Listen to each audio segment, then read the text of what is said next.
தேதி துவக்கினோம். அந்த பணி தொடர்ந்து நடந்திருக்கு. அதை ஒருங்கிணைப்பதற்காக ஒரு ஸ்ட்ரக்சரை நியமிச்சிருக்கோம். இது முழுமையாக நிறைவேற்றுவதற்கு இன்னும் பலமான தலைவர்கள் தேவைப்படுகிறார்கள். அந்த அடிப்படையில் அனுபவமுள்ள தலைவரை இதற்கு தலைவராகவும் மண்டல அமைப்பாளராகவும் நாடாளுமன்ற சட்டமன்ற அமைப்பாளராகவும் நியமித்து இந்த பணியை துவங்கி இருக்கிறோம். இன்று முதல் வருகின்ற 28ஆம் தேதி ஸ்தாபன காங்கிரஸ் நாள் அன்று பயிற்சி முகாமும் ஆலோசனை கூட்டமும் நடைபெற இருக்கிறது. அன்று முதல் இன்னும் விரைவாக இந்த பணியை 60 நாட்களுக்குள் முடிப்பதற்கு திட்டமிட்டு இருக்கிறோம். இதற்கிடையில் இவர்களோடு சேர்ந்து கிராம தரிசனம், கிராம சுற்றுப்பயணம் எல்லா தலைவர்களும் இவர்களோடு சேர்ந்து இதை நடத்துவார்கள்.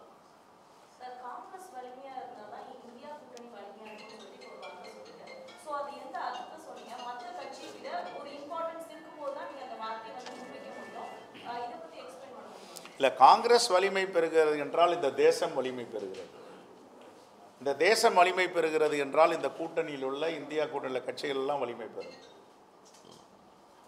சரிங்களா?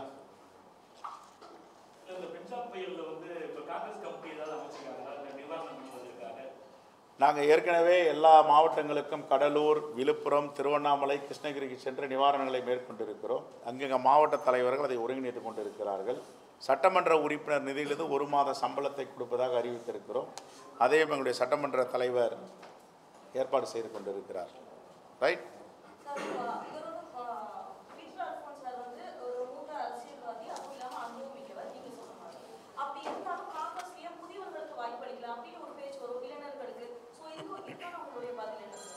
இதில் எல்லாம் இவரும் இளைஞர் தான்.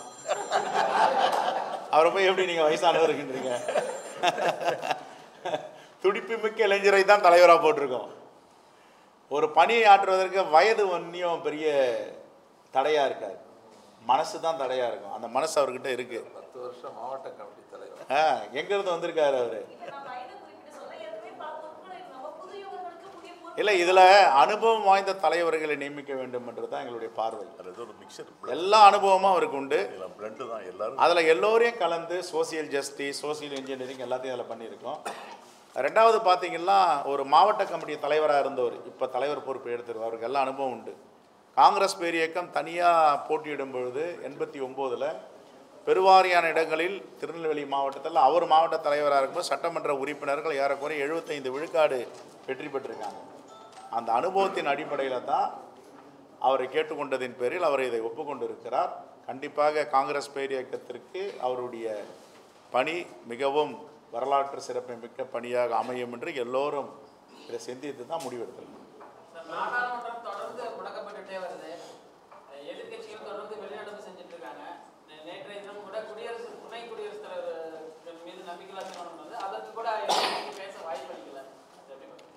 ஜனநாயகத்தின் மீது நம்பிக்கை இருந்தால் பாஜக ஜனநாயகமாக 2 அவைகளை நடத்தும். அவருக்கு ஜனநாயகத்தின் மீது நம்பிக்கை கிடையாது, அரசியலமைப்பின் மீது நம்பிக்கை கிடையாது. ஆகையால் அவர்கள் ஜனநாயகத்துக்கு எதிரான முரண்பாடுகளை அவர் செஞ்சு வருகிறார்கள். அதுதான் இப்போ மல்லிகார்ஜுன கார்கே எங்களுடைய அகில இந்திய காங்கிரஸ் தலைவர் ரொம்ப தெளிவாக சொல்லியிருக்கார். ஒரு பேரவைத் தலைவராக நடந்துக்கணும். அங்கே வந்து தலைமை ஆசிரியர் மாதிரி குழந்தைங்களை உட்கார வைக்கிற மாதிரி உட்கார வைக்கிறார் அவர். அது கண்டிக்கத்தக்கது. என்ன சொன்னீங்க? தென் வேற என்னங்க?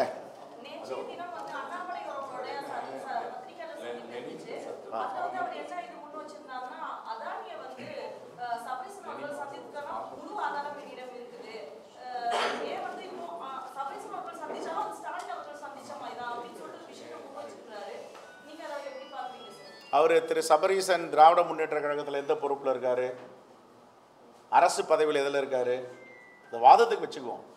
ஒரு மனிதர் இன்னொரு மனிதரை சந்திக்க கூடாதெல்லாம் கிடையாதுல்ல. முதலமைச்சர் தெளிவுபடுத்தியிருக்கார், நான் சந்திக்கவில்லை, அவங்க அமைச்சர்கள் சந்திக்கவில்லை. சட்டமன்றத்திலே அதை பதிவு பண்ணியிருக்கார்.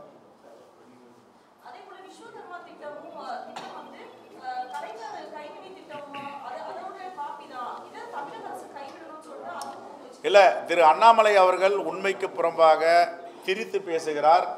ஒன்றிய அரசு கொண்டு வந்த விஸ்வகர்மா திட்டம் என்பது வேறு, தமிழ்நாட்டில் கலைஞர் பெயரில் அறிவித்திருக்கின்ற திட்டம் என்பது வேறு. ரெண்டத்தையும் முடிச்சு போடுறார்.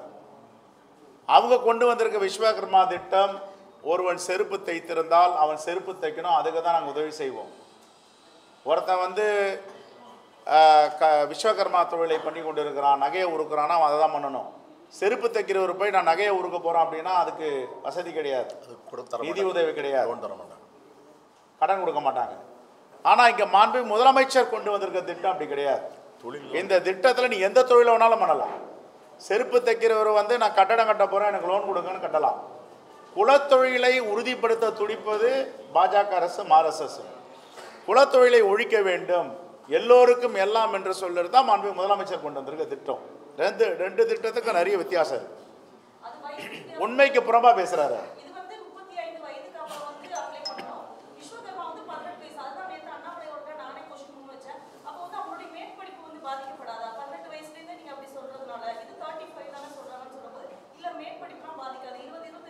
இல்லையா, அவங்களுக்கு என்னன்னா பட்டப்படிப்புக்கு போயிடக்கூடாது, மேல் படிப்பு படிக்கக்கூடாது, ஆராய்ச்சி படிப்புகளுக்கு போகக்கூடாது. அதனால் 18 வயசுலேயே அவங்க கட் பண்ணுறாங்க அவங்கள.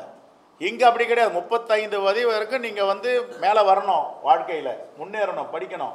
அதுக்கு மேலே உன்னால் முன்னேற முடியல, தொழில் செய்யணும்னா இந்த தொழிலில் நீங்கள் விருப்பப்பட்டு இணையலாம். இதற்கு பார் கிடையாது, இன்னார் தான் இந்த தொழிலை செய்யணும். பயிற்சி தானே. Yes yes okay. இன்று சூப்பர் ஸ்டார் ரஜினிகாந்த் அவர்களுக்கு பிறந்த நாள்.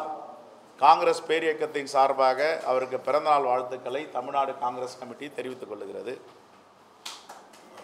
அதே போன்று எங்களுடைய மாவட்ட நிர்வாகிகள் மீண்டும் மழை ஆரம்பித்திருக்கிறது, இது புயலாக மாறுவதற்கு வாய்ப்பு இருக்கிறது என்று சொல்லுகிறார்கள். இப்பொழுதே தன்னுடைய நலப்பணிகளை, வெள்ள நிவாரண பணிகளை முடக்கிவிட வேண்டும் எல்லா மாவட்டத்திலும் என்று பத்திரிகை வாயிலாக கேட்டுக்கொள்கிறோம். தேங்க்யூ.